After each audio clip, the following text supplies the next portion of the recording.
가족은 수행의 첫 도량. 여러분, 우리가 살아가는 이 세상에서 가장 가까우면서도 때로는 가장 소중함을 잊기 쉬운 존재가 무엇일까요? 바로 가족입니다. 불교에서는 수행의 길을 걸어가는 사람이 멀리 산속에만 들어가 사는 것이 아니라 가장 가까운 관계 속에서 마음을 갈고 닦아야 한다고 가르칩니다. 그 첫 도량이 어디냐? 바로 가정이에요. 자바암경에는 이런 말씀이 나옵니다. 참된 안락을 구하고자 한다면 먼저 가정을 닦아야 한다. 여러분, 우리가 화를 내지 않고 참는 연습, 이해하고 용서하는 연습, 바로 가족과의 관계 속에서 가장 먼저 하게 되지 않습니까? 부처님은 깨달음을 얻으신 후에도 늘 제자들에게 말씀하셨습니다. 가정에서의 화합이 곧 세상의 평화로 이어진다. 가족은 단순히 혈연만이 아닙니다. 부모님, 부부, 자녀, 형제자매, 나아가 모든 중생까지 다 우리의 가족이라 말씀하셨습니다. 유마경에 보면 모든 중생이 다 나의 친족이다.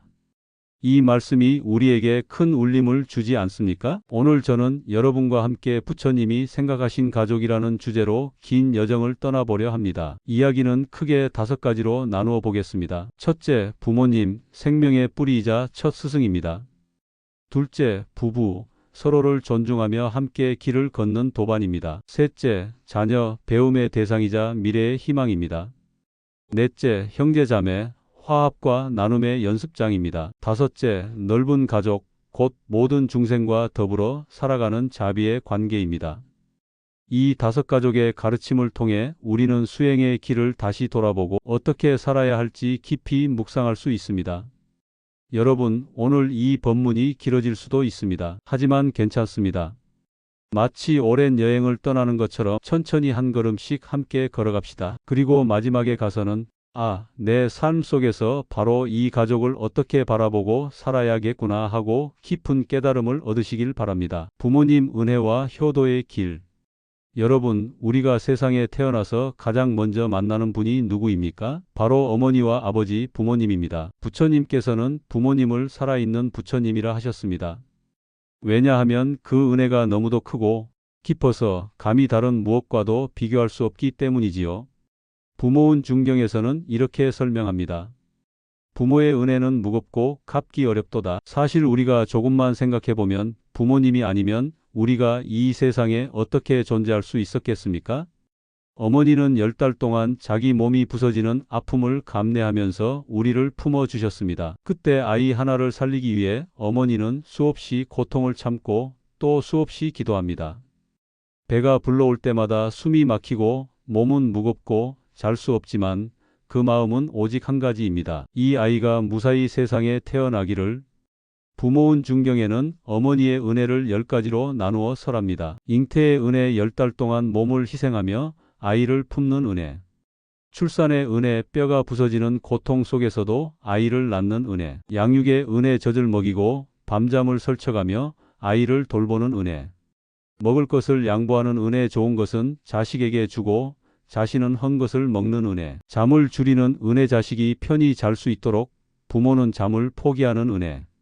더러움도 마다하지 않는 은혜, 아이의 대소변도 마다하지 않고 치워주는 은혜. 먼 길도 마다하지 않는 은혜, 아이를 위해서라면 힘든 길도 마다하지 않는 은혜.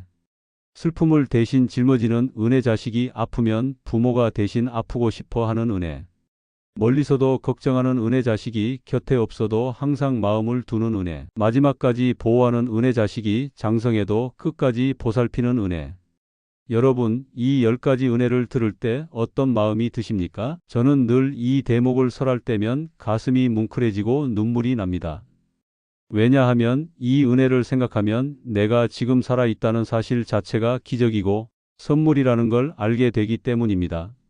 사람들은 어머니의 사랑을 많이 이야기하지만 사실 아버지의 은혜 또한 깊습니다. 아버지는 가족을 위해 몸이 부서지도록 일하고 늘 묵묵히 그림자처럼 뒷모습을 보여주십니다. 때로는 무섭게 야단치지만 그 속에는 자식을 바른 길로 세우려는 큰 마음이 숨어 있습니다. 증일아함경에는 이런 구절이 있습니다. 부모에게 효도하는 것은 곧 부처님께 공양하는 것이다. 즉, 부모님의 은혜에 보답하는 길은 곧 부처님께 공양하는 것과 같다는 겁니다. 그만큼 부모님은 살아있는 부처님과 같은 존재라는 것이지요. 불교 경전에는 효도의 이야기가 참 많이 나옵니다. 그 중에 하나를 말씀드리겠습니다. 어느 날 한 제자가 부처님께 와서 묻습니다. 세존이시여, 제가 부모님을 등에 업고 평생 산다 해도 그 은혜를 갚을 수 있겠습니까? 부처님께서는 이렇게 말씀하셨어요. 설령 그대가 부모님을 등에 업고 강을 건널 때는 어깨로 물을 맞고 산을 넘을 때는 발로 길을 닦으며 그렇게 100년을 살아간다 해도 부모님의 은혜는 다 갚지 못하리라. 여러분, 들으니 가슴이 먹먹하지 않습니까? 부처님조차 그렇게 말씀하셨습니다. 그러니 우리가 부모님께 다 갚으려 하지 말고 지금 이 순간에 감사하는 마음으로 보답하는 것이 중요합니다. 요즘은 부모님과 함께 사는 경우가 점점 줄어들고 있습니다. 멀리 떨어져 살기도 하고 바쁘다는 이유로 연락을 자주 못 드리기도 하지요. 하지만 효도는 큰 것이 아닙니다. 따뜻한 안부 전화 한 통, 부모님이 좋아하시는 음식 함께 먹기, 짧은 편지 한 장 써드리기, 이 작은 것들이 곧 효도입니다. 여러분, 우리가 부처님께 공양 올리듯 부모님께 작은 정성이라도 올려 보십시오. 그 순간 부모님의 얼굴에는 미소가 피어나고 우리 마음에도 따뜻한 빛이 깃들게 됩니다. 부처님께서는 부모님을 공경하는 것이 바로 도를 닦는 길이라고 하셨습니다. 대보적경에는 이런 말씀이 있어요. 부모님을 공양하는 공덕은 한량없다. 그러니 효도는 단순한 도덕적 행위가 아니라 곧 수행입니다. 여러분, 오늘 집에 돌아가시면 부모님께 감사합니다 한마디 전해 보시길 바랍니다. 그 한마디가 바로 불법 수행이고 부처님께 올리는 최고의 공양입니다. 부부 서로를 존중하는 도반. 여러분, 세상살이를 하면서 우리가 가장 오래 함께하는 인연은 누구일까요? 바로 부부입니다. 부처님께서는 부부의 관계를 단순히 남녀의 결합이라 말씀하지 않으셨어요. 부부란 함께 수행하는 도반이라고 하셨습니다. 즉, 같은 길을 걷는 동행자라는 뜻이지요. 증이라 함경에 보면 부처님께서 이런 말씀을 하십니다. 부부가 서로 손님처럼 공경하면 가정의 도가 이루어진다. 여러분, 이 구절 참 깊지 않습니까? 부부가 마치 귀한 손님 대하듯 서로를 존중하면 그 가정은 저절로 평화롭고 화목하게 된다는 거예요. 사람들은 흔히 부부의 관계를 사랑이라고만 생각합니다. 하지만 불교에서는 사랑보다 공경이 더 중요하다고 가르칩니다.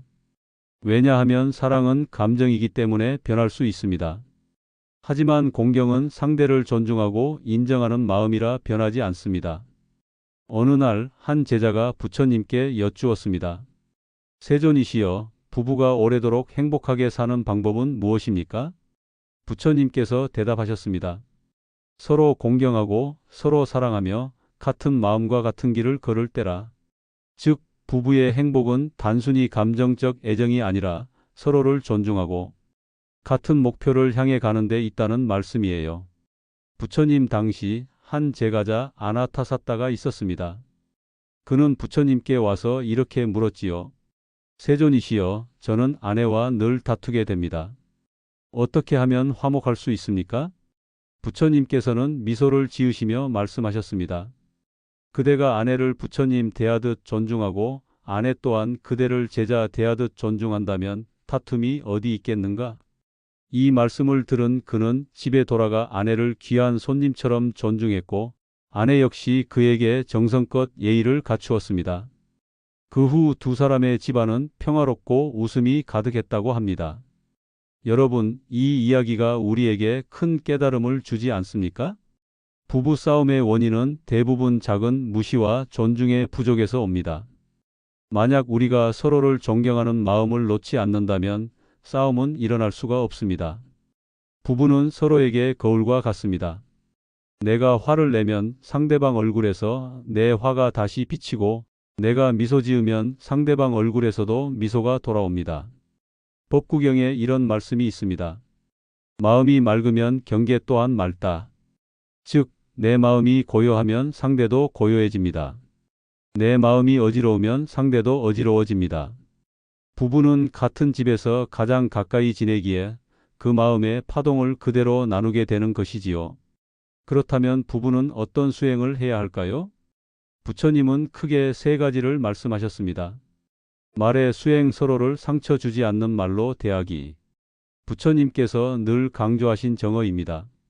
거짓말하지 말라, 욕하지 말라, 거친 말을 하지 말라, 쓸데없는 말을 하지 말라. 이 네 가지를 지키면 부부의 갈등이 줄어듭니다. 마음의 수행, 서로를 의심하지 말고 신뢰하기. 의심은 부부 관계의 가장 큰 독입니다. 신뢰는 작은 등불 같아서 어둠 속에서도 길을 비춰줍니다. 행동의 수행, 함께 공덕을 짓고 함께 선을 행하기.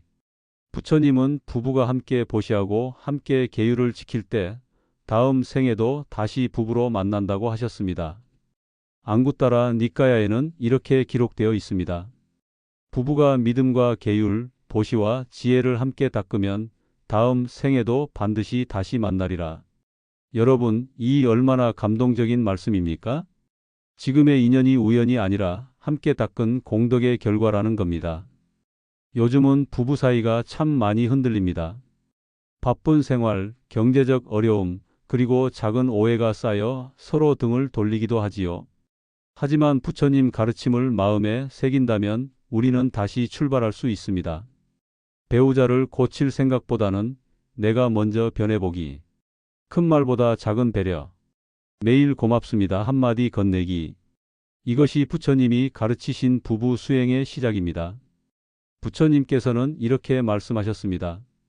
부부가 화합하면 100가지 복이 저절로 생긴다.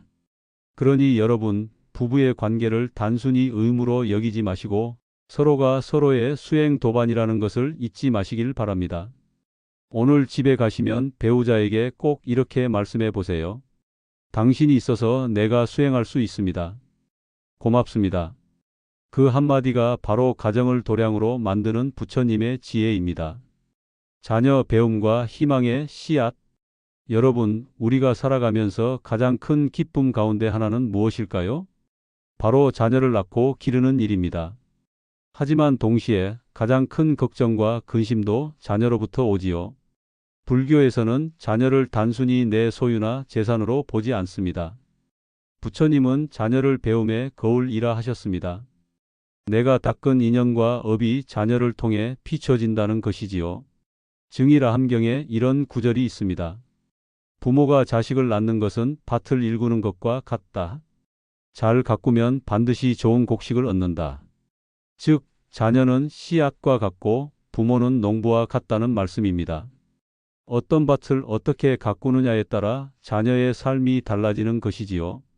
여러분, 가끔 이런 생각하시지요? 내 아이가 왜 이렇게 말을 안 들을까? 도대체 왜 나랑 성격이 이렇게 부딪히는 걸까? 불교에서는 이것을 단순한 우연이라 하지 않습니다. 부처님께서는 말씀하셨어요. 모든 것은 인연 따라 생긴 것이니라. 자녀와 부모가 만난 것도 다 깊은 인연입니다. 심지어 원수였던 사람이 전생의 빚을 갚으러 자녀로 태어나기도 한다 하지요. 그래서 어떤 아이는 부모의 은혜를 갚으러 태어나고 어떤 아이는 빚을 갚으러 태어나며 또 어떤 아이는 부모의 재산만 빼앗고 떠나기도 합니다. 이런 가르침을 들으면 무섭기도 하지요. 하지만 중요한 것은 지금 이 인연 속에서 내가 어떻게 그 아이를 바라보고 가꾸느냐 하는 것입니다. 부처님의 아들 라훌라 존자는 사실 큰 의미를 지닌 존재였습니다. 부처님이 깨달음을 얻기 전 왕자로 살 때 얻은 아들이지요. 부처님께서 출가하시기 전에 라훌라를 보시고 이렇게 말씀하셨다고 합니다. 라훌라는 나에게 족쇄와 같다. 라훌라라는 이름 자체가 족쇄라는 뜻입니다. 즉, 사랑스럽지만 동시에 집착을 일으키는 존재였다는 말이지요. 하지만 출가 이후 부처님은 라훌라를 가장 사랑스러운 제자 가운데 하나로 길러내셨습니다. 라훌라는 아주 어린 나이에 출가해 수행을 시작했는데 부처님은 그에게 매일매일 작은 가르침을 주셨습니다. 어느 날 라훌라가 거짓말을 했습니다. 그때 부처님은 그를 혼내는 대신 이렇게 말씀하셨습니다. 라훌라야, 거짓말을 하는 마음은 깨끗한 그릇에 더러운 물을 붓는 것과 같다. 진실한 마음은 내가 수행할 수 있는 가장 큰 보물이다. 여러분, 이 말씀은 오늘날 부모에게도 그대로 적용됩니다. 자녀를 야단만 치는 것이 아니라 잘못을 통해 깨닫게 해주는 것이 바로 불교적 교육입니다. 부처님은 자녀에게 무엇을 남겨야 한다고 하셨을까요? 재산일까요? 명예일까요? 법구경에는 이런 말씀이 있습니다. 지혜는 재물보다 낫고 덕행은 귀함보다 낫다. 즉, 부모가 자녀에게 줄 수 있는 가장 큰 유산은 돈이 아니라 지혜와 덕입니다. 지혜는 세상을 꿰뚫는 눈이고 덕은 삶을 바르게 세워주는 힘이지요. 요즘 부모들은 아이를 잘 키운다는 명목으로 사교육, 물질, 명예에 너무 매달립니다. 하지만 부처님은 오히려 이렇게 말씀하십니다. 아이에게 올바른 법을 들려주어라. 그것이 최고의 선물이다. 여러분, 혹시 이런 경험 있으십니까? 아이 때문에 내 성격이 드러나는 순간, 아이 때문에 내 화가 치밀어 오르는 순간, 사실 자녀는 부모를 수행하게 하는 가장 큰 스승입니다. 자녀가 없었다면 몰랐을 내 욕심, 내 성격, 내 집착이 자녀를 통해 드러나지 않습니까? 그래서 저는 이렇게 말씀드리고 싶습니다. 자녀는 부모의 거울이자 부모의 스승이다. 부처님께서는 자녀를 두고 이렇게 말씀하셨습니다. 자녀는 세상의 희망이다. 자녀가 있다는 것은 단순히 나의 대를 잇는 것이 아니라 내가 심은 씨앗이 세상에 뿌려지는 것입니다. 그러니 여러분, 자녀를 내 소유물로 보지 말고 하나의 독립된 존재, 하나의 인연 맺은 수행자로 보시기 바랍니다. 자녀에게는 물질보다 지혜를, 욕심보다 자비를, 두려움보다 용기를 심어주세요. 그것이 부처님이 말씀하신 참된 부모의 역할입니다. 형제 자매 화합과 나눔의 도량. 여러분, 형제 자매라는 존재는 참 묘합니다. 어릴 때는 서로 장난치고 다투고 때로는 밥 한 그릇 가지고 싸우기도 하지요. 그러나 세월이 흐르고 나면 그 누구보다 든든한 버팀목이 되는 것이 바로 형제 자매입니다. 부처님은 제자들에게 늘 화합을 강조하셨습니다. 그 말씀은 공동체뿐 아니라 작은 가정 그리고 형제 자매 사이에도 그대로 적용됩니다. 증이라 함경에는 이런 말씀이 있습니다. 형제가 화합하면 그 집안은 반드시 흥성한다. 반대로 형제 자매가 불화하면 그 집안은 기둥이 흔들리듯 무너진다고 하셨습니다. 여러분, 왜 어떤 형제는 유난히 사이가 좋고 어떤 형제는 늘 갈등을 겪을까요? 불교에서는 이것도 다 인연이라 설명합니다. 자바함경에 보면 좋은 인연도 형제로 만나고 나쁜 인연도 형제로 만난다. 즉, 전생의 깊은 인연이 형제 자매로 다시 태어나게 한다는 것이지요. 그러니 때로는 형제 자매와 갈등이 있을 때 그저 이건 내 업이다 하고 받아들이고 그 속에서 화해의 길을 찾는 것이 수행이 됩니다. 부처님의 10대 제자 중 지혜제일이라 불린 사리불 존자가 있습니다. 그에게는 여러 형제가 있었는데 그중 일부는 처음에는 불법을 믿지 않았습니다. 하지만 사리불 존자가 늘 자비심으로 대하고 다투지 않고 부드럽게 가르치니 마침내 형제들도 하나둘 출가하여 부처님의 제자가 되었습니다. 이 이야기는 우리에게 큰 교훈을 줍니다. 형제 자매 사이에서도 억지로 설득하거나 다투는 것이 아니라 내가 먼저 수행으로 모범을 보이면 결국 함께 길을 걷게 된다는 것이지요. 여러분, 어릴 적 형제 자매와 함께 먹던 밥상 기억나십니까? 반찬이 하나뿐이어도 나눠 먹고 때로는 양보하기도 하고 때로는 욕심내어 싸우기도 했습니다. 바로 그 자리에서 우리는 나눔을 배운 겁니다. 부처님께서 말씀하셨습니다. 나눌 줄 아는 사람은 오래도록 즐겁다. 형제 자매와의 관계는 나눔의 학교입니다. 내 것을 조금 덜어내고 상대를 조금 채워주는 그 연습을 통해 우리는 사회 속에서도 자비와 화합을 실천할 수 있습니다. 혹시 지금도 형제 자매와 마음의 벽이 있는 분 계십니까? 돈 문제 때문에 원수가 됐다. 말 한마디 때문에 몇 년째 연락이 끊겼다. 이런 이야기를 참 많이 듣습니다. 하지만 여러분, 인생은 길지 않습니다. 형제 자매는 한 세상에서 다시는 얻기 어려운 인연입니다. 법구경에서 부처님은 이렇게 말씀하셨습니다. 세상에서 친척을 다시 만나는 일은 어렵다. 이 말씀이 마음을 울리지 않습니까? 지금 살아있을 때 서로 화해하지 않으면 다음 생에서 다시 만날 수 있다는 보장은 없습니다. 형제 자매와의 관계는 그 자체가 수행의 장입니다. 내가 화를 참는 법, 이해하는 법, 나누는 법을 배우게 해줍니다. 그래서 부처님은 형제 자매를 두고 이렇게 말씀하셨습니다. 형제는 손발과 같으니 화합하면 멀리 갈 수 있다.